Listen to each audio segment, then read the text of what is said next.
When we want to enter the data from sows, we go to individual animal data. Here we can see the several events we can enter. For example, we can enter an arrival of a sow. When we click on arrival, we can see the animal ID. Here we have to enter the tag number of the sow. It's also possible to enter a tattoo number.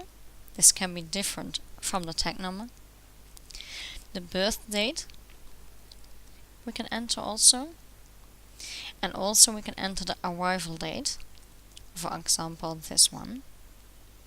We also can enter a line, subline, and several other things. But what we really have to enter is the sex of the sow or the animal. It's female.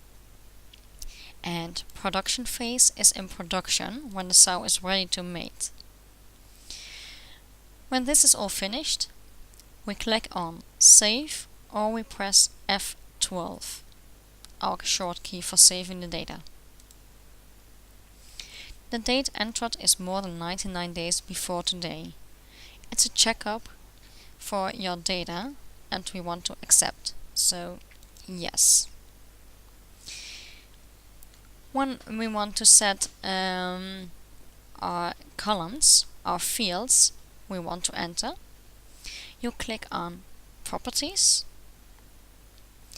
and here we can see all the events in alphabetical order.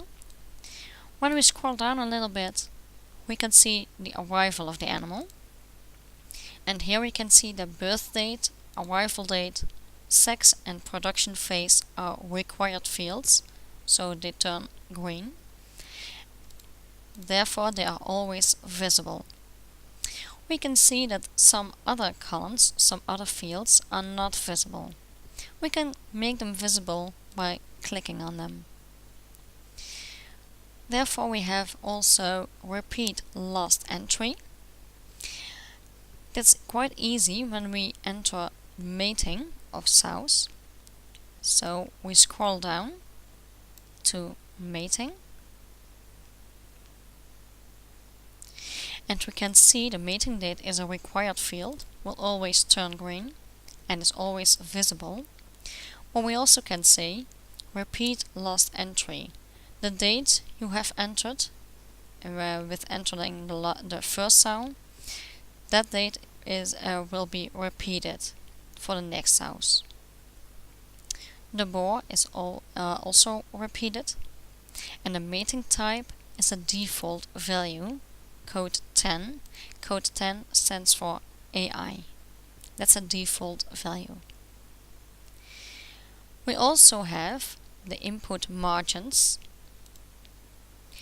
And for example, the pregnancy length, we can enter a lower limit 110 days, an upper limit 120 days. So the pregnancy length of the sows will always be between the 110 and 120 days. Otherwise, PigExpert will give you a warning.